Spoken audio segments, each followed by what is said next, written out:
The overall track record for the class is what everyone wants. That's Evan McLaren and the Integra right behind. But again, track record within your drivetrain is enough to earn you that extra point. So it'll count for everybody. And so Peter already has that point. So Mario currently needs to break the record if he wants to match Peter, even though Mario is leading the way. So that's the challenge here.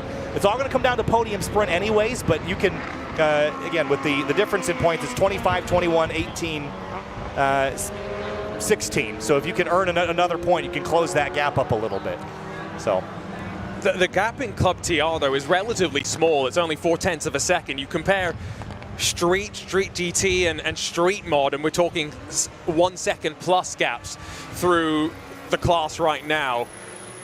And with a distinct lack of cloud cover above us right now, that track temperature that we've been seeing isn't just going to be isolated to one point of the track. The entire track here is going to be baking the later we get into the day. So Evan McLaren in trail of Peter Granberg right now. These two cars, I mentioned Maroney in that lightweight EG Honda Civic, but the car behind, that silver and black Acuity car, again, another threat. Two-time Falcon Club TR champion. Let me just lay this out for you. The Silver Integra has won the championship the last couple of years by the narrowest of margins. In 2024, he beat Peter Granberg by 3/1000ths of a second. And in 2025, it came down to the last session, the last event, podium sprint. Mario Maroney came in the favorite, slid off the racetrack, disqualified, Evan McLaren won. That's how tight things are in Club TR. That's a moment that won't get forgotten anytime soon. Granberg does improve to a 38.322, so he jumps in front of McLaren. Looks like a couple more improvements in that Club TR class as well, with about 5 and a bit minutes left to go in the session. But most importantly, Maroney, after putting in that 1:37.9 earlier, has not found any improvement on the lap time just yet. Yeah, and again, every time we talk about the afternoon sessions here, the track temperature and things, I wouldn't really expect people to be completely lights out breaking records here and there, but just Evan's best time in this session, a 1:38.993 to a 1:38.402, so he's about a half second off, and I think that's within shooting distance. So it's not like it's a lost cause out here. I certainly think it's important to run in the heat of the day regardless, because that's when podium sprint is. So maybe you're not going to break the record here, but as far as setting yourself up for sprint, this is the best and most analogous conditions to what we'll have on Sunday. I think McLaren pulls to the left side of the track just to pass one of those cars that's given him the point by. He's got a GoPro that's stuck off on the left side of that car, and I would be really curious through some of these sections, final corner for example, just how close he dares to get to the gravel. That was a pretty tiny line as he punches the throttle and puts the foot to the floor and brings him back towards turn number 1. No improvement in time, but again, the car's looking very, very good right now. Yeah, looks really solid, and again, he's been a very solid driver the last couple of seasons. Winding down the moments here for Group B, Adam Slowinski. I don't think I've actually seen that car on the racetrack yet. He's just slipped our vision. He's been out there, obviously. He's leading the session, but or leading the class, I should say. Here's a look at Evan McLaren in Club TR.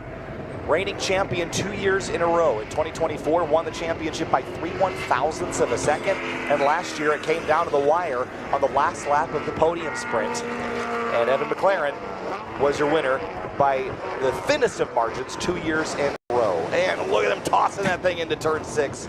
He's leaving no prisoners out there this weekend. He's giving it his all, that is for sure. The last lap was about half a second off his fastest in this session, but 1:38.4, the fastest this weekend, so about a second off that speed so far, in another one of the Acuity-powered machines that we have around this Falcon Club TR group.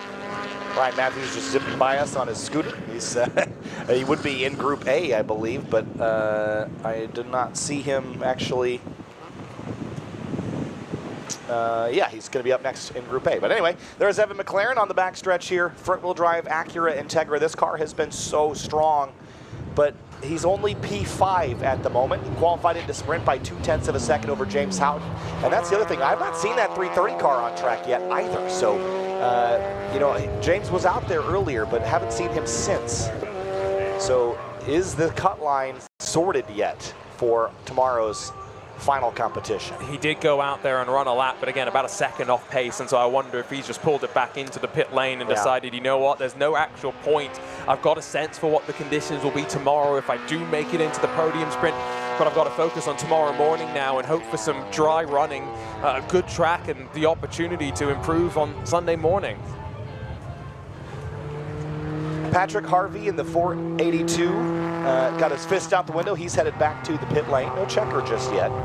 I was going to try to see if I could coordinate a look back at the exit of the corner there for Evan McLaren. I just wanted to point out something.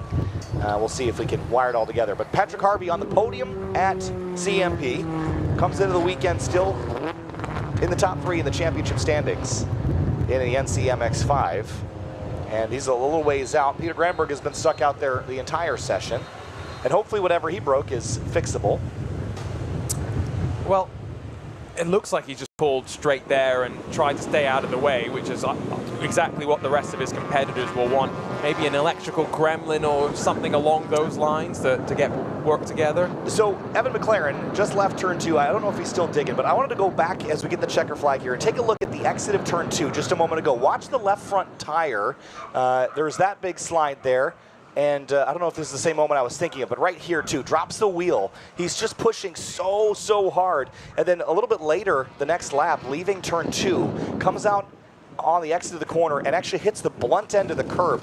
And you see him slide out to the edge of the road there. He's just really pushing. But what I saw was the tire hit the curb and then shoot up into the wheel well very aggressively. Got to be careful. And so that's I worry about that because just a little bit too far over the edge, it could get you in trouble. But anyway. But keep an eye out for Evan McLaren as well, who has shown some speed. These drivers are separated by 0.6 of a second through our qualifiers. Yeah, this is the closest class in grid life, bar none. I mean, it's the biggest class that brings the most competition, at least as of late.